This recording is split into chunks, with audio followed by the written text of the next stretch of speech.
Hi guys, so for this week's design I started with white and I'm then using a lilac and doing a side swipe.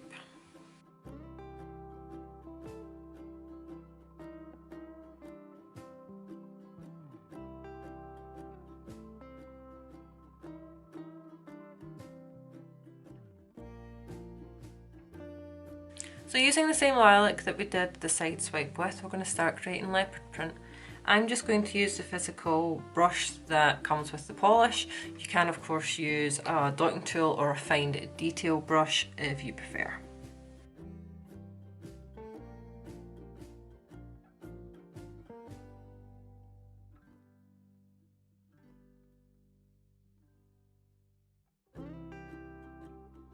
So next we're going to just fill in and complete the leopard print.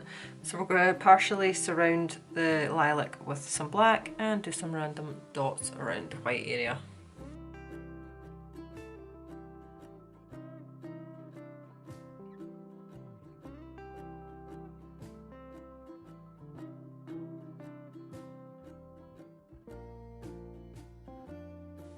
Lastly, using black and a striper, we're just going to do the zebra prints across the lilac.